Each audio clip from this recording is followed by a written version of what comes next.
नमस्कार विद्यार्थी मित्रांनो आजच्या या लेक्चर मध्ये आपण भाऊ दाजीलाड यांच्याबद्दलची माहिती या ठिकाणी पाहणार आहोत। लक्षात असू द्या मित्रांनो, महाराष्ट्राच्या सामाजिक सुधारणा चळवळीमध्ये जगन्नाथ शंकर सेठ, बाळशास्त्री जांभेकर, दादोबा पांडुरंग तरखडकर यांच्यानंतर जर कोणाचं स्थान असेल तर ते भाऊ दाजीलाड यांचं आहे।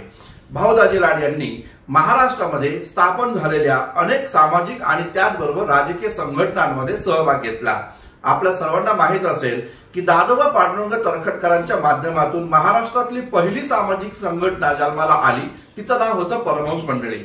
या परमहंस मंडळीमध्ये भाऊ दाजीलाड यांनी सक्रिय सहभाग या ठिकाणी नोंदवला। मात्र परमहंस मंडळीचं कार्य हे त्यांच्या बुद्धीला पटेनासं झालं, कारण या परमहंस मंडळीमध्ये जे लोक सहभागी होते हे या ठिकाणी गुप्तपणे काम करत होते आणि म्हणूनच भाऊ दाजीलाड यांनी या संघटनेतनं काढता पाय घेतला असं एकंदरीत दिसून येतं। महाराष्ट्रामध्ये स्थापन झालेल्या एल्फिस्टन हायस्कूल मधनं यांनी आपलं शिक्षण पूर्ण केलं आणि एल्फिस्टन हायस्कूल मधल्याच विद्यार्थ्यांना एकत्र करून दादाभाई नौरोजींच्या सोबत स्टुडंट लिटररी अँड सायंटिफिक सोसायटीची स्थापना करण्यामध्ये यांचा सिंहाचा वाटा राहिला। लक्षात असू द्या, ज्ञान प्रसारक सभा असू द्या, उपयुक्त ज्ञान प्रसारक सभा असू द्या किंवा नीतिवर्धक समाज या ठिकाणी असू द्या, या सर्व संस्थांची निर्मिती करण्यामध्ये यांनी सक्रिय सहभाग नोंदवला होता असं एकंदरीत दिसून येतं। आपल्या सर्वांना माहिती असेल, जगन्नाथ शंकर सेठ यांच्या माध्यमातून सन 1852 ला मुंबई प्रांतात जी पहिली राजकीय संघटना स्थापन झाली ती म्हणजे बॉम्बे असोसिएशन। या बॉम्बे असोसिएशन मध्ये देखील यांनी सेक्रेटरी या पदावर काम केलेलं आहे असं एकंदरीत दिसून येतं। लंडन मध्ये स्थापन झालेली पहिली भारतीयांची संघटना म्हणजेच ईस्ट इंडिया असोसिएशन, या ईस्ट इंडिया असोसिएशनच्या मुंबई शाखेचे अध्यक्ष देखील भाऊ दाजीलाड होते असं एकंदरीत आपल्याला पाहायला भेटतं। मित्रांनो, आजच्या या सेशन मध्ये आपल्याला या महत्त्वपूर्ण महान समाज सुधारकांबद्दलची माहिती या ठिकाणी पाहायची आहे। आपण सुरू करूया या प्रकारचं भाऊ दाजीलाड यांच्यावर असणारं महत्त्वपूर्ण लेक्चर। लक्षात घ्या मित्रांनो, या लेक्चरला सुरुवात करण्याआधी थोडीशी वेगळी इन्फॉर्मेशन तुम्हा मित्रांसाठी या ठिकाणी देत आहे। मित्रांनो, ही एक अत्यंत महत्त्वपूर्ण बॅच आपण या ठिकाणी सुरू केलेली आहे, महाराष्ट्राच्या समाज सुधारकांचा इतिहास। लक्षात घ्या, महाराष्ट्रातील समाज सुधारक सर्व स्पर्धा परीक्षांसाठी खूप उपयुक्त आहे। अगदी यूपीएससी पासून ते तलाठीपर्यंत, पोलीस भरतीपर्यंतच्या ज्या पण काही परीक्षा असतात त्या परीक्षांमध्ये समाज सुधारकांवर अनेक वेळा प्रश्न विचारले जातात। तेव्हा म्हणूनच खास करून समाज सुधारकांच्या अनुषंगानं महाराष्ट्राची स्वातंत्र्य लढा आणि समतेची चळवळ ही विद्यार्थी मित्रांना समजावी यासाठीच खास करून ही बॅच मी या ठिकाणी आपल्या हिस्ट्री बाय संतोष चव्हाण या ऍपवर या ठिकाणी लॉन्च केलेली आहे। मित्रांनो, लक्षात घ्या, या बॅचच्या माध्यमातून आपण सुमारे 45 समाज सुधारक या ठिकाणी शिकणार आहोत आणि त्याचे नोट्स देखील विद्यार्थी मित्रांसाठी अभ्यासासाठी उपलब्ध करून देणार आहोत। मित्रांनो, या बॅचची फीस जी आहे ही 1000 रुपये आहे, परंतु या बॅच मध्ये विशेष सवलत आपण या ठिकाणी दिलेली आहे पहिले 100 विद्यार्थ्यांसाठी। लक्षात घ्या, पहिल्या 100 विद्यार्थ्यांसाठी या बॅच मध्ये 70% सूट या ठिकाणी मिळणार आहे। लक्षात घ्या मित्रांनो, या 70% सूट म्हणजेच पाहायला भेटतं की पहिल्या 100 विद्यार्थ्यांसाठी केवळ 299 रुपयामध्ये ही बॅच तुम्हाला मिळणार आहे। तेव्हा मित्रांनो, उशीर करू नका, पहिल्या 100 मध्ये या ठिकाणी येण्याचा प्रयत्न तुम्ही या ठिकाणी करा, जेणेकरून तुम्हाला केवळ 299 रुपयामध्ये या बॅच मध्ये सहभागी या ठिकाणी होता येईल। मित्रांनो, या प्रकारची संधी वारंवार येत नाही। आता लगेचच प्ले स्टोर वर जावा, हिस्ट्री बाय संतोष चव्हाण हे ऍप या ठिकाणी डाउनलोड करा आणि या बॅच मध्ये प्रवेश घ्या। युट्यूबच्या डिस्क्रिप्शन मध्ये देखील मी या बॅचची लिंक तुम्हाला देत आहे, तर ती देखील तुम्ही या ठिकाणी पाहू शकता आणि त्या लिंक वरनं या बॅचवर या ठिकाणी जॉईन करू शकता। लक्षात घ्या, पहिल्या 100 विद्यार्थ्यांमध्ये येणाऱ्यांनाच, पहिल्या 100 विद्यार्थ्यांनाच इथे या ठिकाणी या बॅच मध्ये या ठिकाणी सवलत आहे। 70% सूट मिळणार आहे 299 रुपयाला। 45 समाज सुधारक आणि त्याचे नोट्स तुम्हाला उपलब्ध होतील। तर या प्रकारची महत्त्वपूर्ण इन्फॉर्मेशन सांगितल्यानंतर आता आपण सुरू करूया आत्ताचं अत्यंत महत्त्वपूर्ण सेशन, ते म्हणजे भाऊ दाजीलाड यांच्याबद्दलची माहिती।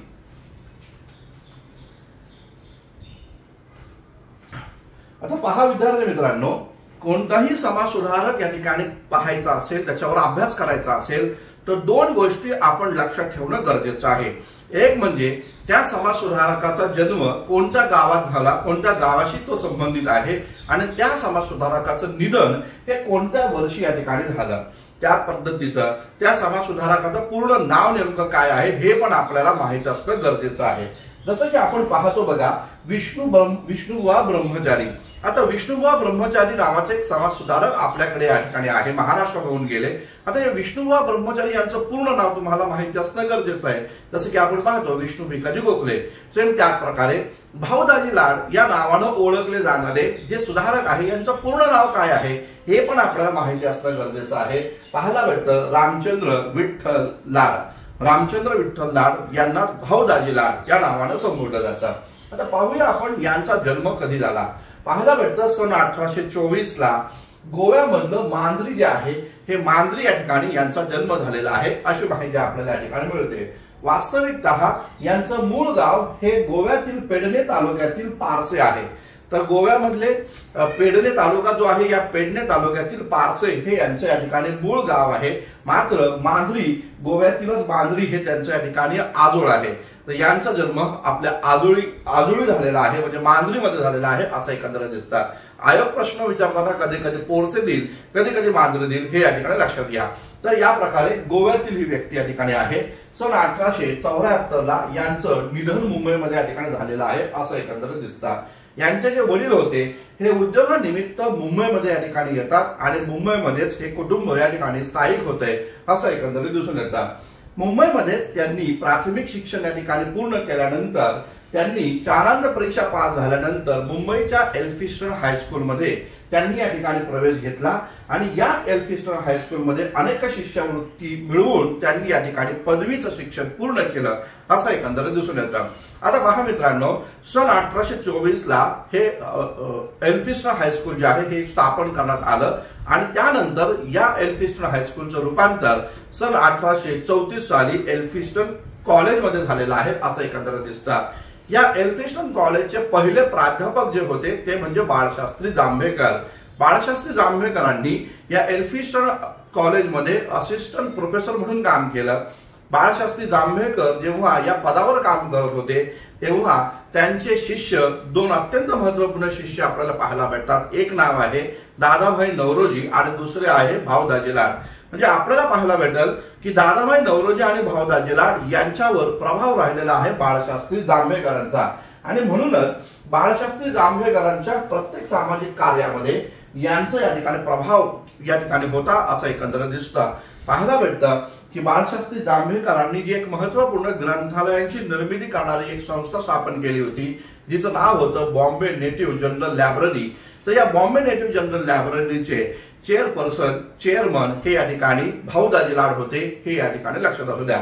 पाहूया आपण पदवी संपादन केल्यानंतर एल्फिस्टन महाविद्यालयामध्येच त्यांनी शिक्षक या पदावर काम केलेलं आहे असं एकंदरीत दिसून येतं। सन 1843 ला त्यांचा विवाह झालेला आहे। त्यांच्या पत्नीचं नाव आहे पार्वतीबाई आणि त्यांच्यापासून त्यांना दोन मुलं या ठिकाणी झालेली आहे। एका मुलाचं नाव आहे विठ्ठल आणि दुसऱ्या मुलाचं नाव आहे द्वारकानाथ। अशी दोन मुलं त्यांना या ठिकाणी झालेली आहे असं एकंदरीत माहिती आपल्याला मिळते। आता पाहूया आपण, लक्षात घ्या भाऊदाजी लाड हे या ठिकाणी शिक्षणाचे भोगते होते। त्यांनी प्राथमिक शिक्षण, माध्यमिक शिक्षण, शालांत आणि त्यानंतर पदव्युत्तर शिक्षण घेतल्यानंतर ते या ठिकाणी थांबले नाही। सन 1845 ला जगन्नाथ शंकर सेठ यांच्या प्रेरणेने त्यांच्या पुढाकारातून पाहायला भेटतं की या ठिकाणी रॉबर्ट ग्रँट मेडिकल कॉलेजची स्थापना झाली होती 1845 ला। 1845 ला मुंबई प्रांतात स्थापन झालेलं हे पहिलं मेडिकल कॉलेज या ठिकाणी आहे। या मेडिकल कॉलेजमध्ये या भाऊदाजी लाड यांनी प्रवेश या ठिकाणी घेतल्याचं एकंदरीत दिसून येतं। इथं नोकरीचा राजीनामा त्यांनी या ठिकाणी दिला आणि त्यानंतर ते या ठिकाणी इथं या प्रकारच्या ग्रँड मेडिकल कॉलेजमध्ये ते या ठिकाणी प्रवेश घेत आहेत असं एकंदरीत दिसून येतं। आता ग्रँड मेडिकल कॉलेजमध्ये प्रवेश घेतल्यानंतर वैद्यकीय शिक्षण त्यांनी या ठिकाणी इथं घेतलं आणि या प्रकारे सन 1851 ला त्यांनी वैद्यकीय क्षेत्रातील पदवी जी आहे ही या ठिकाणी घेतलेली आहे असं एकंदरीत दिसून येतं। आणि पाहायला भेटतं याच मेडिकल कॉलेजचं असणारं जे काही या ठिकाणी दवाखाना होता, हॉस्पिटल्स होतं, तिथं त्यांनी असिस्टंट सर्जन या पदावर कार्य केलेलं आहे असं एकंदरीत दिसून येतं। पाहायला भेटतं यांचं नोकरीमध्ये या ठिकाणी जीव या ठिकाणी रमला नव्हता आणि म्हणून मग यांनी या आपल्या वैद्यकीय किंवा असिस्टंट सर्जन या पदाचा राजीनामा या ठिकाणी दिला आणि त्यानंतर त्यांनी स्वतंत्रपणे वैद्यकीय व्यवसायाला सुरुवात केलेली आहे असं एकंदरीत दिसून येतं। तर सुरुवातीला त्यांनी काय केलं तर सुरुवातीला त्यांनी या कॉलेजमध्ये प्रवेश घेतला, पदवीचं शिक्षण झाल्यानंतर असिस्टंट सर्जन म्हणून ते काम करू लागले आणि त्यानंतर त्यांनी या प्रकारच्या पदाचा देखील राजीनामा दिला आणि स्वतःचा वैद्यकीय व्यवसाय हा या ठिकाणी सुरू केलेला आहे असं एकंदरीत दिसून येतं। या वैद्यकीय व्यवसायाच्या माध्यमातूनच त्यांनी या ठिकाणी एक धर्मादायी दवाखाना देखील या ठिकाणी सुरू केला होता। गोरगरीब लोकांना मोफतपणे इलाज या ठिकाणी मिळावा म्हणून त्यांनी धर्मादायी दवाखान्याची पण स्थापना या ठिकाणी केली होती आणि त्या माध्यमातून मोफतपणे या ठिकाणी गरीब लोकांवर उपचार या ठिकाणी केले जात होते असं एकंदरीत पाहायला भेटतं। आता लक्षात घ्या हे जे भाऊदाजी लाड जे होते या भाऊदाजी लाड यांनी स्वतःचा स्वतंत्र वैद्यकीय व्यवसाय सुरू जरी केला असला तरी यांनी तो व्यवसाय करण्याच्या अपेक्षा त्यांनी या ठिकाणी संशोधनावरच विशेष भर दिलं असं एकंदरीत दिसून येतं। संशोधनावर विशेष भर देत असताना त्यांनी कुष्ठरोग जे आहे तर या कुष्ठरोग्यांवर या ठिकाणी किंवा कुष्ठरोगावर इलाज करणारं एक महत्त्वपूर्ण औषध त्यांनी या ठिकाणी शोधून या ठिकाणी काढलं। पाहायला भेटतं काष्ठ नावाचं जे फळ आपल्याला पाहायला भेटेल, काष्ठ फळ किंवा ज्याला कवट या नावानं आपण संबोधतो, तर ते कवट नावाचं फळ जे होतं काष्ठ किंवा खाष्ट ज्याला म्हटलं तर या कवट नावाचं जे फळ आहे तर त्या फळाच्या बियांच्या तेलापासून त्यांनी एक औषध तयार केलं आणि त्या औषधाच्या द्वारे कुष्ठरोगांवर इलाज या ठिकाणी करण्यात आला असं एकंदरीत पाहायला भेटतं। लक्षात असू द्या मित्रांनो, याच भाऊदाजी लाड डॉक्टर बनल्यानंतर जसं त्यांनी कुष्ठरोगांवर इथं या ठिकाणी औषध सोडलं त्याच प्रकारे देवीची लस जी आहे ही देवीची लस लोकांमध्ये प्रसिद्ध करण्यामध्ये देखील त्यांनी महत्त्वपूर्ण भूमिका निभावलेली आहे असं एकंदरीत दिसून येतं। पाहायला भेटतं त्या काळामध्ये रोगराई मोठ्या प्रमाणात होती आणि त्याचबरोबर निरक्षरता देखील होती। लोक अशा प्रकारे दवाखान्यांमध्ये जाऊन देवीची लस घ्यायला या ठिकाणी तयार नव्हते, तेव्हा यांनी घरोघरी जाऊन या ठिकाणी लोकांमध्ये जागृती या ठिकाणी केलं आणि या लोकांना देवीची लस त्यांनी या ठिकाणी घ्यावी यासाठी खूप जास्त प्रयत्न केलेले आहेत हे देखील या ठिकाणी पाहायला भेटतं। मुंबई प्रांतामध्ये देवीच्या रोगावरील लस लोकप्रिय बनवण्यामध्ये यांनी भाऊदाजी लाड यांनी महत्त्वपूर्ण भूमिका निभावलेली आहे असं एकंदरीत आपल्याला पाहायला भेटतं। वैद्यकीय क्षेत्रामध्ये त्यांनी जी भरीव कामगिरी केली, वैद्यकीय क्षेत्रामध्ये त्यांनी जे संशोधनात्मक औषध देखील शोधलं आणि जी भरीव कामगिरी केली म्हणून त्यांना धन्वंतरी या नावानं या ठिकाणी ओळखू लागलेले आहेत असं एकंदरीत दिसतं। तर धन्वंतरी या नावानं ओळखले जाणारे सुधारक कोणते असा जर प्रश्न आला तर याचं उत्तर आहे भाऊदाजी लाड हे या ठिकाणी आहे असं एकंदरीत दिसून येतं। याचबरोबर भाऊदाजी लाड जे आहे केवळ वैद्यकीय व्यवसाय किंवा वैद्यकीय संशोधन या ठिकाणी करून थांबलेले नाहीत, तर आपल्याला या ठिकाणी पाहायला भेटतं त्यांनी मुंबईतील कापड गिरणीतील बेरोजगारांना काम मिळवून देण्यासाठी कापडाच्या दलालीचा पण व्यवसाय इथे या ठिकाणी केल्याचं आपल्याला एकंदरीत पाहायला भेटतं। तर कापडाच्या दलालीचा व्यवसाय करणारे भाऊदाजी लाड आपल्याला या ठिकाणी दिसून येतात। वास्तविकतः त्या काळामध्ये काय नेमकं झालं होतं लक्षात घ्या मित्रांनो, त्या काळामध्ये म्हणजे सन 1859च्या दरम्यान अमेरिकेमध्ये दक्षिण अमेरिकेमध्ये गृहयुद्ध सुरू झालेलं होतं। पाहायला भेटतं हे जे गृहयुद्ध जे होतं तर त्या गृहयुद्धाच्या पार्श्वभूमीवर सन 1859ला लंडनमध्ये मँचेस्टर या ठिकाणी मँचेस्टर कॉटन कंपनीची स्थापना झाली आणि जर का अमेरिकेमध्ये गृहयुद्ध जर झालेलं आहे तर या गृहयुद्धाच्या पार्श्वभूमीवर मँचेस्टरच्या गिरण्यांमध्ये जे कापड आहे जे दक्षिण अमेरिकेतनं येत होतं ते येणं बंद झालेलं होतं आणि म्हणून मँचेस्टर कॉटन कंपनीच्या मालकांनी भारतातून कापूस घ्यायला मोठ्या प्रमाणात सुरुवात केलेली होती असं एकंदरीत दिसून येतं। आता लक्षात घ्या भारतातून कापूस या ठिकाणी घेत असताना भारतामध्ये मोठ्या प्रमाणात कापसाचे भाव या ठिकाणी वाढले आणि त्याचबरोबर कापसाची डिमांड देखील मोठ्या प्रमाणात वाढली आणि त्यामुळं भारतीय शेतकरी जे होते त्या भारतीय शेतकऱ्यांना मोठ्या सोन्याचे भाव या ठिकाणी आल्याचं एकंदरीत दिसून येतं आणि त्या काळामध्ये भारताचा कापडाचा व्यवसाय हा खूप जास्त सरप्लस होता असं एकंदरीत दिसून येतं आणि म्हणून मग या सगळ्या पार्श्वभूमीवर भाऊदाजी लाड जे आहे हे कापडाच्या दलालीचा व्यवसाय या ठिकाणी सुरू करताना एकंदरीत या ठिकाणी दिसून येतात। याचबरोबर भाऊदाजी लाड जे आहे, या भाऊदाजी लाड यांनी सन 1854 ला वेस्टर्न इंडियन कॅनल इरिगेशन कंपनीच्या संचालक पदावर त्याची नियुक्ती झालेली आहे असं देखील या ठिकाणी दिसतं. तर हा एक महत्त्वपूर्ण मुद्दा इथे आपल्याला लक्षात ठेवणं गरजेचं आहे, कारण या मुद्द्यावर आयोगाने अजूनही प्रश्न विचारले नाही. इथे प्रश्न विचारला जाण्याची दाट शक्यता या ठिकाणी आहे. तर वेस्टर्न इंडियन कॅनल इरिगेशन कंपनीचे संचालक म्हणून सन 1854 ला भाऊदाजी लाड यांची नियुक्ती या ठिकाणी करण्यात आलेली होती असं एकंदरीत दिसून येतं. दुर्दैव असं झालं की भाऊदाजी लाड यांचा हा जो व्यवसाय आहे, वैद्यकीय व्यवसाय असो किंवा या प्रकारे कापडाच्या दलालीचा व्यवसाय या ठिकाणी असू द्या, तो दीर्घकाळ या ठिकाणी चालू शकला नाही, कारण आंतरराष्ट्रीय घडामोडींचा या सगळ्यांवर विपरीत परिणाम झाला असं एकंदरीत दिसतं. आता पहा, महाराष्ट्राचा इतिहास शिकत असताना आपण सन 1875चे दख्खनचे दंगे या ठिकाणी शिकतो. दख्खनचे दंगे शिकत असताना केवळ 12 मे सन 1875 ला सुपे गावामध्ये दख्खनच्या दंग्याला सुरुवात झाली अशा प्रकारच्या गोष्टी शिकून उपयोग नाहीये. तर याची थोडीशी पार्श्वभूमी आपल्याला माहिती असणं गरजेचं आहे. 1875 ला पुणे जिल्ह्यामध्ये शिरूर तालुक्यात दख्खनचे दंगे या ठिकाणी झाले जरूर, परंतु त्याची पार्श्वभूमी ही या ठिकाणी आधी 10-12 वर्षांपूर्वीची आहे. जसं की आपण पाहू शकतो की 1875 ला दख्खनचे दंगे झाले, मात्र त्याच्या आधी काय घडलं गेलं तर त्याच्या आधी पाहायला भेटतं की अमेरिकन गृहयुद्ध या ठिकाणी सुरू झालेलं होतं. अमेरिकन गृहयुद्ध जर आपण पाहिलं तर त्याचा कालावधी सन 1860 पासून ते 1864-65 पर्यंतचा आहे. तर 1860 ते 1865 दरम्यान अमेरिकेमध्ये गृहयुद्ध या ठिकाणी सुरू झालेलं आहे असं एकंदरीत दिसतं. जसं की मी सांगितलं की याच पार्श्वभूमीवर 1859 ला मँचेस्टर कॉटन कंपनीची स्थापना झाली आणि मँचेस्टर कॉटन कंपनीच्या गिरणी मालकांनी भारतातून कापूस या ठिकाणी घ्यायला सुरुवात केली. भारतीय लोकांनी देखील मोठ्या प्रमाणावर शेतकऱ्याकडनं कर्ज या ठिकाणी भारतीय शेतकऱ्यांनी देखील या ठिकाणी सावकार जे आहेत तर त्या सावकारांकडनं या ठिकाणी कर्ज या ठिकाणी घेतलं आणि भारतामध्ये त्यांनी मोठ्या प्रमाणावर कापसाची शेती या ठिकाणी केली असं एकंदरीत दिसून येतं.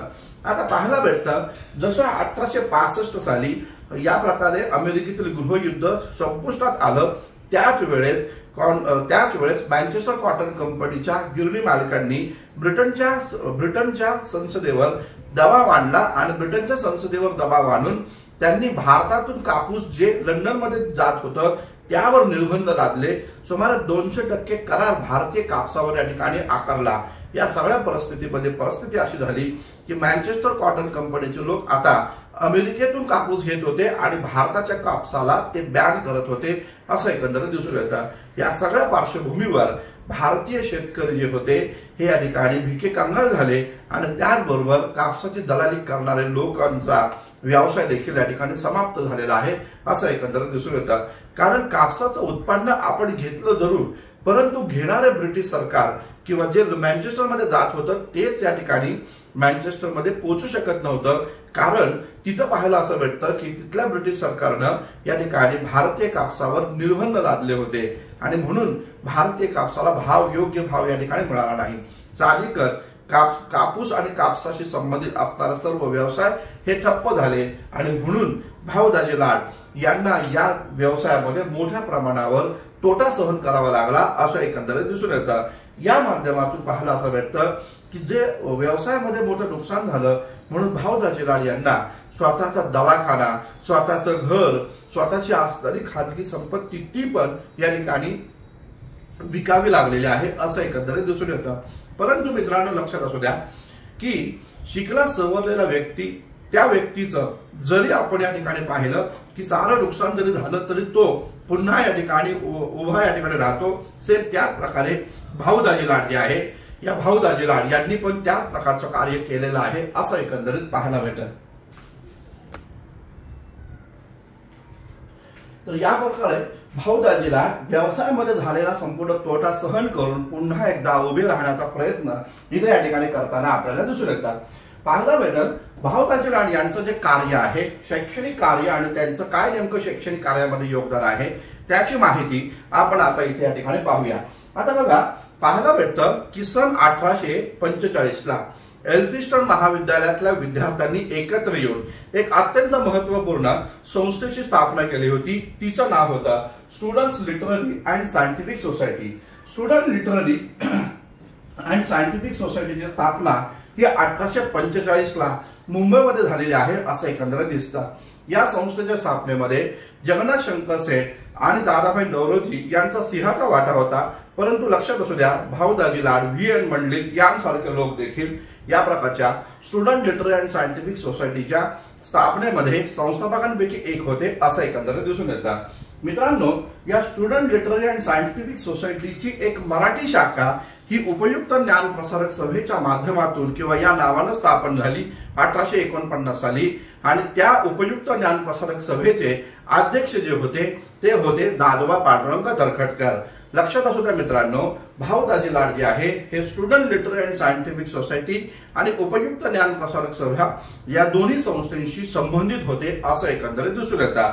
या दरम्यानच्या काळामध्ये सन 1848 ला मुंबई प्रांतामध्ये एक अत्यंत महत्त्वपूर्ण संस्थेची स्थापना झाली आहे जिचं नाव आहे ज्ञान प्रसारक सभा।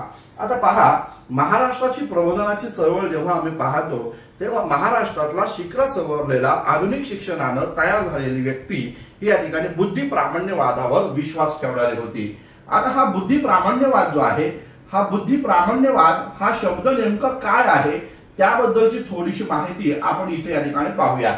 आता बघा की एक आहे शब्द प्रामाण्यवाद आणि दुसरा आहे बुद्धी प्रामाण्यवाद। शब्द प्रामाण्यवाद म्हणजे काय की भारताच्या धर्मामध्ये जे सांगितलं आहे त्यालाच प्रमाण मानणं, भारतीय धर्मग्रंथामध्ये जे लिखित स्वरूपामध्ये आहे त्यालाच प्रमाण मानणं म्हणजे शब्द प्रामाण्यवाद। उदाहरणार्थ, भारतीय समाजामध्ये काय लिहिलेलं आहे किंवा भारताच्या धर्मग्रंथांमध्ये काय लिहिलेलं आहे की ब्राह्मणाच्या मुखातून, बाहूतून क्षत्रिय, मांड्यांमधनं वैश्य आणि पायातून शूद्रांची निर्मिती झाली, हे सांगितलेलं आहे आपल्या धर्मग्रंथांमध्ये। वास्तविकतः हे सगळं जे आहे हे आमच्या बुद्धीला पटत नाही, याला म्हटलं जातं बुद्धी प्रामाण्यवाद। म्हणजे धर्मग्रंथांमध्ये जे सांगितलं आहे त्यावर आमचा विश्वास नाही, आमच्या त्या बुद्धीला पटत नाही। महात्मा फुल्यांच्या भाषेत जर आपण सांगायचं झालं तर लक्षात घ्या, महात्मा फुले काय म्हणतात। महात्मा फुले म्हणतात की बळी नावाचा राजा या भारतामध्ये या ठिकाणी होता, ज्या बळीच्या राज्यामध्ये मोठ्या प्रमाणावर या ठिकाणी सर्वसामान्य शेतकरी आणि त्याचबरोबर संपूर्ण प्रजा ही सुखावह होती। परंतु आम्हाला सांगितलं गेलं की वामन अवतार या ठिकाणी आला आणि या वामनानं या ठिकाणी बळीकडे त्यांनी या ठिकाणी 3 पावलं चालेल एवढी पृथ्वी या ठिकाणी मागितली। साहजिकच वामन जो आहे त्यानं बळीराजाकडे 3 पावलं चालेल एवढी या ठिकाणी पृथ्वी या ठिकाणी मागितली। बळीराजा शूरवीर होता, दानवीर होता आणि त्या बळीराजानं या वामनाला या ठिकाणी 3 पावलं चालेल एवढी जमीन द्यायला कबूल केलं। वामन एवढा मोठा झाला की त्यानं एक पाऊल जे आहे हे स्वर्गामध्ये ठेवलं, दुसरं पाऊल त्यांनी पृथ्वीमध्ये ठेवलं, आता तिसरं पाऊल कुठं द्यायचं म्हणून त्याने जेव्हा बळीला विचारलं तेव्हा बळीनं स्वतःचं मस्तक समोर केलं आणि त्या वामनानं त्या बळीराजाच्या मस्तकावर आपला पाय या ठिकाणी दिला। या प्रकारच्या ज्या काय आख्यायिका आमच्या धर्मग्रंथांमध्ये आहे याला महात्मा फुले विरोध करतायत आणि महात्मा फुले हे सांगतायत की या प्रकारच्या खोट्या आणि भ्रामक संकल्पनातूनच आम्हा बहुजन समाजाला या ठिकाणी मूर्खात काढलं गेलं। आम्हा बहुजन समाजामध्ये अंधश्रद्धा या ठिकाणी पसरवण्यात आली आणि त्याचबरोबर भूलथापांना हा समाज जो अडाणी समाज आहे तो बळी पडला। मग फुले इथं सवाल करतात, बुद्धी प्रामाण्यवादाच्या आधारावर फुले इथं सवाल करतात, जर वामन एवढा मोठा होता तर तो अमेरिकेतल्या लोकांना का बरं दिसला नाही? अमेरिकेच्या इतिहासामध्ये वामनाबद्दल कसल्याच प्रकारची माहिती या ठिकाणी का बरं मिळत नाही? तर या प्रकारचा सवाल उठवणं यालाच म्हटलं जातं बुद्धी प्रामाण्यवाद। आणि म्हणून लक्षात घ्या मित्रांनो, महाराष्ट्राच्या या प्रबोधन चळवळीमध्ये अत्यंत परवलीचा शब्द वापरला गेला होता बुद्धी प्रामाण्यवाद। माझ्या बुद्धीला जे पटेल त्यालाच मी या ठिकाणी प्रमाण मानणार आहे, ही भूमिका या ठिकाणी मांडणारे सुधारक त्या काळामध्ये जन्माला आलेले होते असं एकंदरीत दिसून येतं। पाहायला भेटतं मित्रांनो, या प्रकारच्या बुद्धी प्रामाण्यवादाला आधारभूत मानूनच त्या काळामध्ये बुद्धी म्हणजेच ज्ञान या नावानं विविध प्रकारच्या संघटनांची स्थापना महाराष्ट्रामध्ये झाल्याचं आपल्याला दिसून येतं। आणि या बुद्धी प्रामाण्यवादावर भर देणाऱ्या लोकांनी महाराष्ट्रामध्ये एक महत्वपूर्ण संघटना स्थापन केली, ज्या संघटनेचं नाव होतं ज्ञान प्रसारक सभा। विज्ञानवादी ज्ञानाचा प्रचार प्रसार करणं हा या संघटनेचा मूळ उद्देश होता आणि विज्ञाननिष्ठ समाज निर्माण करणं, समाजामध्ये असणाऱ्या चुकीच्या बाबी, त्या चुकीच्या बाबींवर चर्चा करणं आणि त्या प्रकारचा परिसंवाद घेऊन वादविवाद करून त्यावर सोल्युशन या ठिकाणी काढणं, या प्रकारची भूमिका या ज्ञान प्रसारक सभेच्या माध्यमातून मांडली गेली होती असं एकंदरीत दिसून येतं।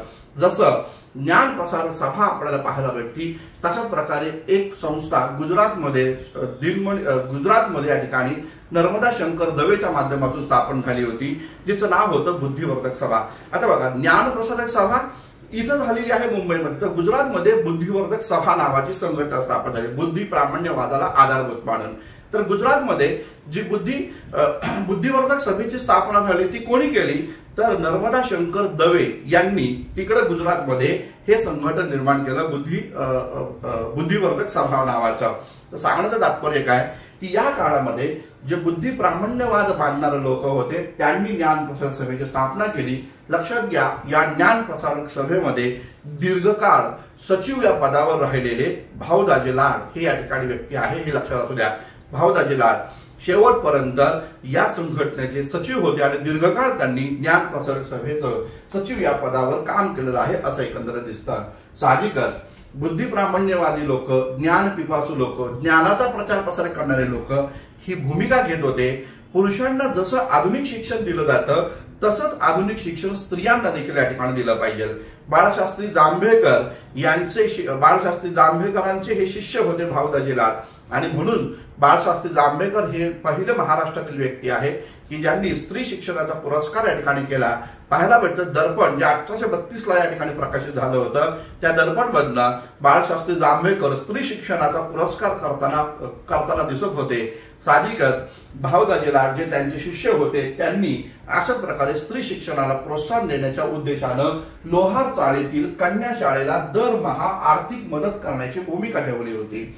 आपल्या व्यवसायातून मिळालेल्या पैशाचं ते या ठिकाणी कन्या शाळेला दरमहा आर्थिक सहकार्य देत होते असं एकंदरीत आपल्याला पाहायला भेटतं। लक्षात घ्या मित्रांनो, 1854 ला वूडचा खलिता आला होता। 1854च्या वूडच्या खलित्यानंतर खाजगी शाळा काढणाऱ्या लोकांना सरकारी अनुदान दिलं गेलं, परंतु इथं पाहायला भेटतं या प्रकारे महात्मा ज्योतिराव फुले असू द्या, भाऊदाजी लाड असू द्या, त्याचबरोबर इथं जगन्नाथ शंकर शेठ असू द्या, यांनी स्वतःच्या वैयक्तिक खर्चावर या प्रकारे मुलींच्या शाळा सुरू केलेल्या होत्या असं एकंदरीत दिसतं। तर या प्रकारे मुंबईतील लोहार चाळीतील कन्या शाळेला दरमहा आर्थिक सहाय्य करण्याची भूमिका ही या ठिकाणी भाऊदाजी लाड यांनी केलेली होती असं एकंदरीत दिसून येतं। याचबरोबर जसं मी मागे तुम्हाला या ठिकाणी सांगितलं की जांभेकरांनी स्थापन केलेली native general library, Bombay native general library, लक्षात घ्या मित्रांनो, जांभेकरांवर प्रश्न येऊ शकतो की भारतामध्ये किंवा या महाराष्ट्रामध्ये ग्रंथालयांची चळवळ कोणी उभारली सर्वप्रथम, तर ती बाळशास्त्री जांभेकरांनी केली। बाळशास्त्री जांभेकर सन 1840 ला बॉम्बे नेटिव्ह जनरल लायब्ररीची स्थापना करताना दिसून येतं। मित्रांनो, या बॉम्बे नेटिव्ह जनरल लायब्ररीचे या ठिकाणी सेक्रेटरी किंवा चेअरमन जे होते ते भाऊदाजी लाड होते, हे इथं लक्षात असणं गरजेचं आहे। तर नेटिव्ह जनरल लायब्ररी जांभेकरांनी स्थापन केली सर्वात पहिल्यांदा आणि त्यानंतर भाऊदाजी लाड हे या लायब्ररीचे चेअरपर्सन होते असं एकंदरीत दिसून येतं। मित्रांनो, जांभेकरांचा प्रभाव हा पुढे लोकहितवाद्यांवर पण पडला आणि लोकहितवाद्यांनी पुणे नेटिव्ह जनरल लायब्ररीची स्थापना केली, जिला आपण नगर वाचन मंदिर या नावाने संबोधतो। आणि मग लोकहितवादी आणि न्यायमूर्ती रानडे यांनी या महाराष्ट्रामध्ये 1878 ला मराठी ग्रंथकार सभेच्या माध्यमातून किंवा मराठी ग्रंथकारांची सभा आयोजित केली। याच मराठी ग्रंथकार सभेला अखिल भारतीय साहित्य परिषद या नावानं ओळखलं जातं, ज्याचे अध्यक्ष न्यायमूर्ती रानडे होते। हा पण इतिहास आपल्याला माहिती असणं गरजेचं आहे।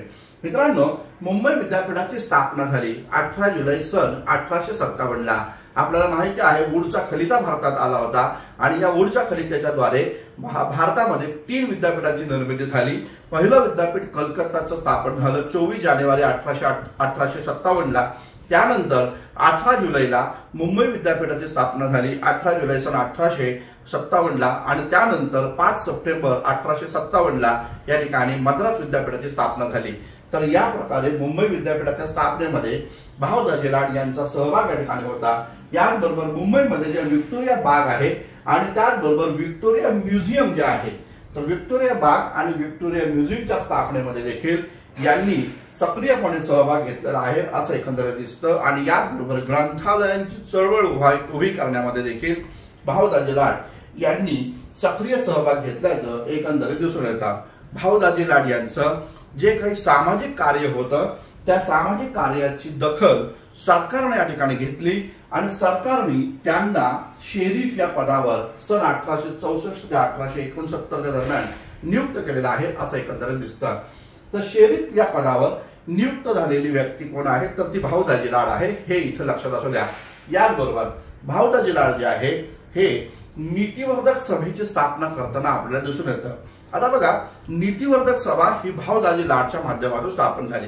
आता वास्तविकता नीतिवर्धक सभा काय आहे, तर भाऊ दाजी लाड यांचं असं म्हणणं आहे भारतामध्ये अनिष्ट चालीरीतींच्या माध्यमातून भारतीय समाजाची नैतिकतेचं अधपतन झालेलं आहे। भारतातील असणाऱ्या कर्मकांडाच्या द्वारे, अंधश्रद्धेच्या द्वारे, रूढी परंपरेच्या द्वारे भारतीय समाजाचं नैतिक अधपतन झालेलं आहे आणि त्यामुळं समाज जर आपल्याला घडवायचा असेल तर तो आधी नीतिवान बनवणं गरजेचं आहे आणि म्हणूनच नीतिवान समाजाच्या निर्मितीसाठी ते नीतिवर्धक सभेची स्थापना करताना दिसून येतात। आता पहा, या सभेच्या माध्यमातून काय होत होता, जेव्हा पण केव्हा आपल्या घरांमध्ये समारंभ असतात, विवाह कार्याचे किंवा मुंजच्या कार्यक्रमाचे जे काही समारंभ असतात, तर त्या समारंभामध्ये आपण या ठिकाणी कलावंतांचा नाच गाण्याचा कार्यक्रम हा पूर्वी ठेवत होतो। आज पण जर आपण पाहिलं तर याचं स्वरूप थोडंसं बदललं गेलं। आज आपण ऑर्केस्ट्रा या नावानं ओळखतो, अशा प्रकारे कलावंतांचा नाच गाणं आज पण आपण ठेवतो। परंतु आज अशा प्रकारचं नाच गाणं करणं याला काही बंधन नाही, याला काही यावर काही बंधन या ठिकाणी नाहीये। परंतु त्या काळामध्ये विशिष्ट समाज अशा प्रकारचं काम करत होता, कलावंतांचं नाच गाण्याचं काम या ठिकाणी करत होता आणि म्हणून त्या काळामध्ये पाहायला असं भेटतं या ठिकाणी अशा प्रकारे कलावंतांनी नाच गाणं करणं हे या ठिकाणी उच्चवर्णीय लोकांसाठी ती मोठी बाब होती। परंतु समाज व्यवस्थेनं अशा ठरवलेल्या विशिष्ट जातींनाच हे करण्याचं सांगितलं होतं। आपल्याला माहिती असेल की या ठिकाणी की स्त्रियांना सुरुवातीच्या काळामध्ये, म्हणजे उच्चवर्णीय स्त्रियांना सुरुवातीच्या काळामध्ये नाटकामध्ये काम करण्यास देखील पाबंदी आणली होती। म्हणजे पाहायला भेटल की स्त्रियांनी केवळ चूल आणि मूल इथंच मर्यादित राहायला पाहिजे। स्त्रियांनी नाटकांमध्ये, चित्रपटांमध्ये, तमाशांमध्ये काम करायचं नाही। तमाशांमध्ये काम करण्यासाठी काही विशिष्ट जातीच्याच लोकांची नियुक्ती किंवा विशिष्ट जातीचेच लोक तमाशामध्ये काम करणार या प्रकारची भूमिका होती। तर पाहायला असं भेटतं भाऊ दाजी लाड जे आहे हे नीतिवर्धक सभेच्या माध्यमातून या ठिकाणी कलावंतांचा नाच गाण्याचा कार्यक्रम ते या ठिकाणी नाच गाण्याच्या कार्यक्रमाला विरोध करताना या ठिकाणी दिसून येतं। त्यांनी आपल्या मुलाच्या मुंजीमध्ये, स्वतःच्या मुलाच्या मुंजीमध्ये या प्रकारे कलावंतांच्या नाच गाण्याचा कार्यक्रम हा या ठिकाणी कार्यक्रम जो आहे हा बंद केलेला आहे। स्वतःच्या मुलाची मुंज असताना त्यांनी अशा प्रकारचा कार्यक्रम जो रीत होती कलावंतांना बोलवायचा आणि त्यांचा नाच गाण्याचा कार्यक्रम करायचा, त्याला त्यांनी मनाई केलेली आहे। याचबरोबर या ठिकाणी या नीतिवर्धक सभेमध्ये या ठिकाणी एक शपथ या ठिकाणी कार्यकर्त्यांना द्यायची की स्वतःच्या लग्नात वेश्यांना नाचू देणार नाही व विवाह समारंभात असे नाच गाणे केले जात असतील तर अशा कार्यक्रमामध्ये आपण उपस्थित राहायचं नाही, या प्रकारची भूमिका घेतली गेली होती। पहा मित्रांनो की या काळामध्ये जसं मी सांगितलं काही विशिष्ट कनिष्ठ जातीच्याच लोकांचा नाच गाणं विशिष्ट कनिष्ठ जातीच्याच लोकांना नाच गाणं करण्याचा या ठिकाणी अधिकार होता आणि त्यामुळं म्हणजे अधिकार म्हणण्यापेक्षा त्याच लोकांना अशा प्रकारची कामं हे सुपूर्त केली होती। म्हणजे उच्चवर्णीय सवर्ण लोकांचं मनोरंजन करणारी एक विशिष्ट जमात ही आपल्या महाराष्ट्रामध्ये या ठिकाणी आहे। आता या जमातीबद्दलचं नाव घेणं या ठिकाणी चुकीचं राहील, म्हणून मी तुम्हाला या ठिकाणी हे सांगेल की अशा प्रकारच्या जाती, या जातींना उच्चवर्णीयांचं मनोरंजन करण्याचं जे काम या ठिकाणी दिलेलं होतं याला त्यांनी विरोध केलेला होता। भाऊदाजी लाड, आणि ते असं म्हणतात की या लोकांना अशा प्रकारचं कार्यक्रमामध्ये आपल्या समारंभामध्ये नाचवणं हे चुकीचं आहे, या प्रथा बंद करा, ही भूमिका भाऊदाजी लाड यांची या ठिकाणी राहिलेली आहे असं एकंदरीत या ठिकाणी पाहायला भेटतं। आणि म्हणून नीतिवर्धक सभेमध्ये जे लोक सहभागी या ठिकाणी होतात त्यांनी स्वतःच्या लग्न समारंभामध्ये पण अशा प्रकारचा कलावंतांचा नाच गाण्याचा कार्यक्रम बंद केला पाहिजे, आणि ज्या लग्न समारंभामध्ये ते जात आहेत तिथं जर अशा प्रकारे कलावंतांचा नाच गाण्याचा कार्यक्रम ठेवला असेल तर त्याच्यावर बंधनं टाकली पाहिजे आणि त्यांनी तिथून निघून आलं पाहिजे, त्या लग्नाला उपस्थित राहिलं नाही पाहिजे। या प्रकारची भूमिका भाऊदाजी लाड इथे या ठिकाणी मांडताना आपल्याला एकंदरीत दिसून येतं। तर या प्रकारे भाऊदाजी लाड यांचं महत्वपूर्ण भूमिका या सगळ्या परिस्थितीमध्ये राहिलेली आहे असं एकंदरीत दिसतं। भाऊदाजी लाड साहजिकच या प्रबोधनाच्या चळवळीतील आलेले आहेत, आणि म्हणून भाऊदाजी लाड जे आहे हे विधवांच्या पुनर्विवाहास पाठिंबा देताना दिसून येतात। सतीचा कायदा बंगाल प्रांतामध्ये 1829 ला झाला। 1830 ला मुंबई प्रांतात सती प्रथा प्रतिबंध कायदा या ठिकाणी बनला, आणि सती न जाणारी स्त्री ही भारतीय समाजामध्ये विधवा म्हणून या ठिकाणी ओळखू लागली। आता बघा, समाजाच्या ठेकेदारांनी, धर्म मार्तंडांनी त्या काळामध्ये स्त्रियांना, विधवा स्त्रियांना विशेषतः या विधवा स्त्रियांवर समाजातल्या तरुणांची नजर या ठिकाणी जाऊ नये म्हणून या विधवांना अंधाऱ्या खोलीमध्ये डांबून ठेवलं गेलं। या विधवा ज्या होत्या त्यांचं सौंदर्य नष्ट करण्यासाठी त्यांच्या डोळ्यांवरच्या ज्या भुवया आहेत त्या भुवया काढल्या जात, त्याबरोबर त्यांचं केशवपन देखील या ठिकाणी केलं जात। विशेष म्हणजे विधवा ज्या आहेत त्या विधवांचं सौंदर्य नष्ट व्हावं म्हणून त्यांना केवळ निकृष्ट दर्जाचं भोजनच या ठिकाणी द्यावं लागायचं।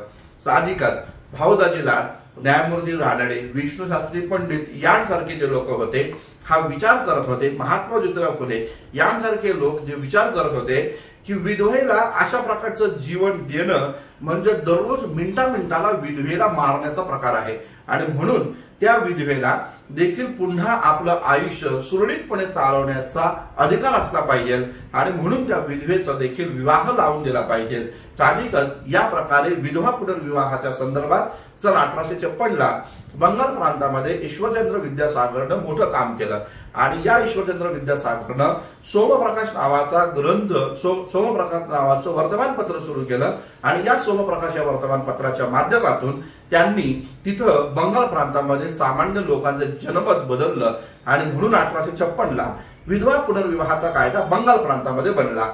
मित्रांनो, त्या प्रकारचा बंगालमध्ये झालेला हा कायदा त्याच्या प्रकारे भारतामध्ये पण अशा स्वरूपातील कायदा बनावा, आणि भारतामधल्या विधवांना देखील पुनर्विवाह करण्याचा अधिकार या ठिकाणी असला पाहिजे। यासाठी महात्मा ज्योतिराव फुल्यांपासून एक मोठी चळवळ या महाराष्ट्रामध्ये सुरू झाली। साहजिकच पाहायला असं भेटतं की भाऊदाजी लाड जे आहे हे विधवा पुनर्विवाहाच्या बाजूने या ठिकाणी राहिलेले आहेत असं एकंदरीत दिसून येतं।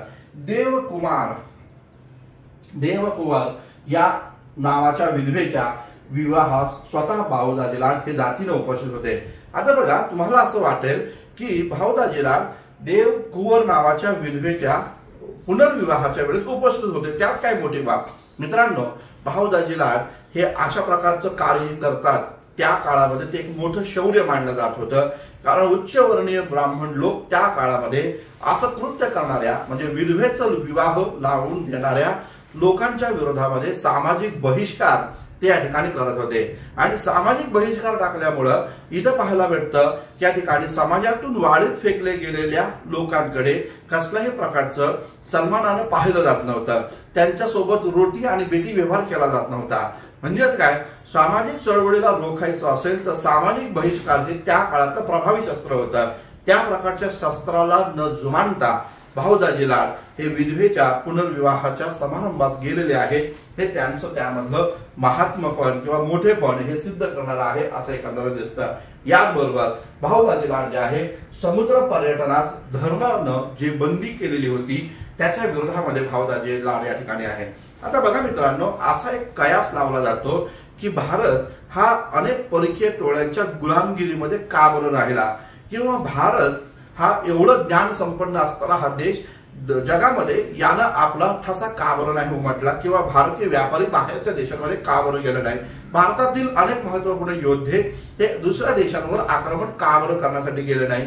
तर या मागचं कारण असं आहे की भारतीय धर्मग्रंथांमध्ये असं नमूद केलेलं आहे की या ठिकाणी समुद्र पर्यटन करणं हा एक धार्मिक गुन्हा मानला जाईल आणि म्हणून मग रक्ताची शुद्धता ठेवण्यासाठी, वर्णाचं आणि जातीचं पावित्र्य ठेवण्यासाठी समुद्र पर्यटन करण्यास भारतीय समाजावर बंदी आणलेली होती असं एकंदरीत दिसतं। भाऊ दाजी लाड बुद्धी प्रामाण्यवादी होते, भाऊ दाजी लाड नव्या विचाराचे, आधुनिक विचारसरणीचे होते, प्रबोधन काळामधले हे सुधारक होते, म्हणून त्यांनी या समुद्र पर्यटनावर जी बंदी होती ती जुमानली नाही आणि त्याला विरोध केलेला आहे असं एकंदरीत दिसतं। भाऊ दाजी लाड जे आहे हे भूमिका घेतात की भारतीय लोकांनी परदेशामध्ये गेलं पाहिजे आणि परदेशामध्ये जाऊन उच्च शिक्षण जे आहे हे उच्च शिक्षण घेतलं पाहिजे, या प्रकारची भूमिका भाऊ दाजी लाड इथं मांडताना एकंदरीत दिसून येतात। मुलांनी पण जावं आणि मुलींनी पण जावं ही भूमिका ते इथं घेताना आपल्याला दिसून येतात। पाहायला भेटतं भाऊ महाजन जे होते हे भाऊ महाजन यांनी प्रभाकर नावाचं वर्तमानपत्र सन 1841 ला सुरू केलेलं होतं। तर या भाऊ महाजनच्या प्रभाकर या वर्तमानपत्रांमध्ये लोखितवाद्यांनी शतपत्र लिहिलेले आहेत। त्याचबरोबर भाऊ दाजी लाड जे आहे हे स्वकीयांचे दोष या नावानं लिखाण करताना आपल्याला दिसतात। तर या टायटल अंतर्गत भाऊ दाजी लाड लिखाण करताना दिसून येतात। स्वकीयांचे दोष या अग्रलेखाखाली ते या ठिकाणी लिखाण करताना आपल्याला प्रभाकर मधून दिसत आहेत असं एकंदरीत पाहायला भेटतं। तर हा पण एक महत्त्वपूर्ण मुद्दा इथे या ठिकाणी लक्षात ठेवणं गरजेचं आहे। याचबरोबर भाऊ दाजी लाड यांची राजकीय संघटनेमध्ये जो सहभाग होता तो काय नेमका होता तो पण आपण इथे या ठिकाणी पाहून घेऊया, समजावून घेऊया। आता पहा मित्रांनो, इथे आपल्याला पाहायला भेटत भाऊ दाजी लाड यांचं राजकीय कार्य काय आहे। पाहायला भेटतं मुंबई प्रांतामध्ये एक पहिलं राजकीय संघटन उभं राहिलं जगन्नाथ शंकरशेठ यांच्या प्रयत्नातून, दादाभाई नौरोजी यांच्या प्रयत्नातून। ते संघटनेचं नाव होतं ते म्हणजे बॉम्बे असोसिएशन। तर बॉम्बे असोसिएशनचे सरचिटणीस जे आहे किंवा चिटणीस जे आहे हे चिटणीस या पदावर भाऊ दाजी लाड दीर्घकाळ काम करताना दिसून येतात। आपल्याला दिसून येतं 1852 ला स्थापन झालेलं बॉम्बे असोसिएशन, या बॉम्बे असोसिएशननं 1852-53 दरम्यान ब्रिटिश सरकारकडे एक पत्र पाठवलं होतं की या पत्रामध्ये असं म्हटलं होतं की ईस्ट इंडिया कंपनीचं जे कामकाज आहे हे लोकाभिमुख व्हावं आणि ईस्ट इंडिया कंपनीच्या प्रशासनामध्ये भारतीय लोकांना देखील सहभागी करून घ्यावं, या प्रकारचा अर्ज जो लिहिला तो भाऊ दाजी लाड यांनीच लिहिलेला आहे असं एकंदरीत दिसतं। याचबरोबर जेव्हा 1857चा विद्रोह या भारतामध्ये झाला होता तेव्हा आपल्याला माहिती आहे 1857च्या विद्रोहामध्ये भारतातला सुशिक्षित वर्ग जो आहे हा अलिप्त राहिलेला होता आणि त्यामुळं दिसून असं येतं की बॉम्बे असोसिएशन ही त्या काळातल्या सुशिक्षित लोकांची राजकीय संघटना होती। त्या संघटनेनं इंग्रज सरकारला पत्र पाठवलं होतं की 1857च्या विद्रोहामध्ये आम्ही सहभागी नाही, आम्ही इंग्रजांसोबत एकनिष्ठ आहोत। या प्रकारचा अर्ज जे बॉम्बे असोसिएशनने पाठवलं तो अर्ज ड्राफ्ट करण्याचं श्रेय देखील भाऊ दाजी लाड यांच्याकडे जातं असं एकंदरीत दिसतंय। तर भाऊ दाजी लाड हे महत्वपूर्ण व्यक्ती या संदर्भात पाहायला भेटतात। आता पहा east India association. East India association काय नेमकं आहे तर 1866 साली दादाभाई नौरोजी यांनी लंडन मध्ये ईस्ट इंडिया असोसिएशनची स्थापना केली होती। लंडन मध्ये स्थापन झालेली या ईस्ट इंडिया असोसिएशन याची शाखा सन 1869 ला दादाभाई नौरोजी यांनी मुंबई प्रांतामध्ये या ठिकाणी सुरू केली। 1866 ला लंडन मध्ये स्थापन झालेलं ईस्ट इंडिया असोसिएशन ज्याची शाखा ही या ठिकाणी मुंबई प्रांतामध्ये 1869 ला स्थापन केली, त्या शाखेचे अध्यक्ष हे या ठिकाणी भाऊ दाजी लाड होते, हे इथे या ठिकाणी लक्षात असू द्या। तर या प्रकारे शाखेचे अध्यक्ष भाऊ दाजी लाड या ठिकाणी राहिलेले आहेत असं एकंदरीत आपल्याला या ठिकाणी पाहायला भेटत। हा एक महत्त्वपूर्ण मुद्दा इथे या ठिकाणी लक्षात असू द्या। याचबरोबर आपल्याला पाहायला भेटत की भाऊ दाजी लाड जे आहे त्यांनी 1859 ला जे विधेयक किंवा जे बिल या ठिकाणी मंजूर केलेलं होतं त्याला या ठिकाणी विरोध केल्याचं एकंदरीत दिसतं। तर 1859च्या वेळेस लायसन्स बिल या ठिकाणी सुरू केलेलं आहे। तर या लायसन्स बिलाला विरोध या ठिकाणी करण्यात आल्याचं आपल्याला एकंदरीत दिसतं। आता लायसन्स बिलाला विरोध का बरं तर पाहायला भेटतं की तुम्हाला कोणताही प्रकारचा जर व्यवसाय या ठिकाणी सुरू करायचा असेल भारतीय लोकांना खास करून तर त्या लोकांनी इंग्रज सरकारकडे परवाना मागणं गरजेचं आहे. त्यालाच आपण लायसन्स किंवा परवाना विधेयक या नावानं पण आपण संबोधू शकतो. आता पहा, इथं आपल्याला दिसून असं येईल की या संपूर्ण काळामध्ये भाऊ दाजीलाड या लायसन्स बिलाला विरोध या ठिकाणी करताना दिसून येतात आणि त्याच प्रकारे ते या लायसन्स बिलाला विरोध करत असताना मुंबईमध्ये एक सभा देखील घेतात आणि त्या सभेमध्ये भाऊ दाजीलाड काय भूमिका मांडतात जी खूप महत्वपूर्ण या ठिकाणी आहे. भाऊ दाजीलाड भूमिका मांडतात, माझ्या देशात सुधारणा आणि ज्ञानाची वृद्धी होऊन आम्ही लोक जर आपली राज्य व्यवस्था चालवण्यास योग्य झालो तर इंग्लंड देश ती गोष्ट कबूल करून उदारपणे आपणास साम्राज्याच्या ओझ्यातून मुक्त करेल काय. या प्रकारचा सवाल इंग्रज सरकारला त्या काळामध्ये विचारण्याची ताकद कोणाकडे नव्हती, ती भाऊ दाजीलाड यांनी केलेली आहे असं एकत्र दिसतंय. मित्रांनो बघा काय म्हणतायत की माझ्या देशात सुधारणा आणि ज्ञानाची वृद्धी जर झाली आणि आम्ही भारतीय लोक जर आमचा देश चालवण्यास लायक जर बनलो तर काय इंग्रज सरकार आम्हाला उदारपणे आपल्या साम्राज्याच्या ओझ्यातून मुक्त करतील काय. या प्रकारचा सवाल उपस्थित केलेला आहे भाऊ दाजीलाड यांनी. लक्षात घ्या मित्रांनो, इथे आपल्याला पाहायला भेटतं राजा गोपीचंद. भाऊ दाजीलाड जे आहेत हे नाटक जे आहेत नाटकांना देखील प्रोत्साहन देणारे होते. राजा गोपीचंद नावाचं नाटक हे विष्णुदास भावे ज्यांना मराठी नाट्यकलेचे जनक म्हटलं जातं, तर त्या विष्णुदास भावे यांनी राजा गोपीचंद नावाचं नाटक या ठिकाणी लिहिलेलं होतं. त्या नाटकाचं हिंदी अनुवाद जो आहे हा हिंदी अनुवाद स्वतः भाऊ दाजीलाड यांनी केलेला आहे असं एकंदर दिसून येतं. राजा गोपीचंद या नाटकाचा हिंदी अनुवाद भाऊ दाजीलाड यांनी या ठिकाणी केल्याचं दिसून येतं आणि विष्णुदास भावे जे आहेत या विष्णुदास भावेंचे अनेक नाटकांच्या प्रयोगांचं आयोजन देखील भाऊ दाजीलाड यांनी या ठिकाणी केल्याचं आपल्याला दिसून येतं. आता पहा मित्रांनो, भाऊ दाजीलाड केवळ डॉक्टर नव्हते, भाऊ दाजीलाड केवळ समाज सुधारक नव्हते, भाऊ दाजीलाड केवळ या ठिकाणी सामाजिक क्षेत्रामध्ये काम करणारी व्यक्ती या ठिकाणी नाही, तर भाऊ दाजीलाड एक मोठे संशोधक देखील होते. आपल्याला पाहायला भेटेल की बाळशास्त्री जांभेकरांचे हे शिष्य आहे. बाळशास्त्री जांभेकरांना आद्य इतिहासकार देखील म्हटलं जातं. सेम त्याच प्रकारे बाळशास्त्री जांभेकरांचा आदर्श घेऊन या भाऊ दाजीलाड यांनी संशोधनात्मक वृत्ती जी आहे आपली ती या ठिकाणी तशी चालू ठेवलेली आहे आणि संशोधनपर विशेष महत्वपूर्ण कामगिरी देखील त्यांनी केल्याचं दिसून येतं. मुंबई प्रांतामध्ये एशियाटिक सोसायटीची स्थापना झालेली होती. एशियाटिक सोसायटीच्या स्थापनेमध्ये जगन्नाथ शंकर सेठ यांनी सहभाग घेतला होता. आपल्याला माहिती आहे या एशियाटिक सोसायटी जी आहे या एशियाटिक सोसायटीचं एक महत्वपूर्ण मुखपत्र या ठिकाणी होतं जिचं नाव होतं एशियाटिक रिसर्च. तर एशियाटिक रिसर्च नावाचं एक मुखपत्र जे होतं तर त्या मुखपत्रामध्ये लिखाण करणारे पहिली भारतीय व्यक्ती बाळशास्त्री जांभेकर आहे. हे लक्षात असू द्या. केवळ ऐतिहासिक पार्श्वभूमी ज्यांना आहे किंवा जे इतिहासाचं संशोधन या ठिकाणी करू शकतात अशाच ज्ञान पिपासू लोकांना एशियाटिक रिसर्च मध्ये लिखाण करण्याची परवानगी होती. कोणीही तिथं अन्य व्यक्ती लिखाण करत नव्हता. तर लक्षात घ्या, पहिली भारतीय व्यक्ती बाळशास्त्री जांभेकर आहे ज्यांनी संशोधन केलं, अभ्यासपूर्ण माहिती जमा करून त्यांनी एशियाटिक रिसर्च मध्ये लिखाण केलं. या प्रकारे मित्रांनो लक्षात घ्या, या एशियाटिक सोसायटीचे उपाध्यक्ष म्हणून मुंबईचे उपाध्यक्ष म्हणून भाऊ दाजीलाड यांची वर्णी लागलेली आहे असं दिसतं. याचा अर्थ गुरु होते बाळशास्त्री जांभेकर भाऊ दाजीलाड यांचे. तर भाऊ दाजीलाड यांनी देखील आपल्या गुरुची मान ही कायम पुढे नेलेली आहे असं दिसतं. पाहायला भेटतं एशियाटिक सोसायटीचे उपाध्यक्ष पदावर काम करण्याची संधी भाऊ दाजीलाड यांना मिळाल्याचं एकंदरीत दिसून येतं. आता बघा हा जुनागड अभिलेख जर आपण पाहिला, हा प्राचीन भारतामध्ये जुनागड अभिलेख रुद्रदमन नावाचा एक शक राजा जो आहे तर त्या रुद्रदमन नावाच्या शक राजानं या ठिकाणी कोरलेला आहे. हा जो शिलालेख आहे हा शिलालेख आपल्याला सुदर्शन तलावाची माहिती देतो. सुदर्शन तलाव चंद्रगुप्त मौर्य जो आहे या चंद्रगुप्त मौर्याचा सौराष्ट्रातील प्रतिनिधी पुण्यगुप्त त्यानं या ठिकाणी बनवलेला होता. सुदर्शन तलावाचा बांध जेव्हा फुटला त्यानंतर रुद्रदमन नावाचा एक शक राजा होता उज्जैनचा, त्यानं या ठिकाणी त्या सुदर्शन तलावाचा बांध या ठिकाणी व्यवस्थित बंधारा व्यवस्थितपणे बांधला आणि त्यानं जुनागड अभिलेख कोरून अशा प्रकारची माहिती इथे या ठिकाणी आपल्याला दिलेली आहे.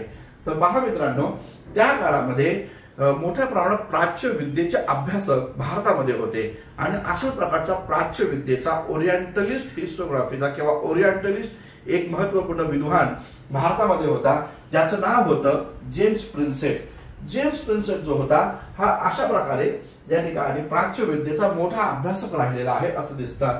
हा तोच जेम्स प्रिन्सेप आहे ज्या जेम्स प्रिन्सेपनं 1837 साली अशोकाचे ब्राह्मी लिपीतील शिलालेखांचं वाचन केलेलं आहे.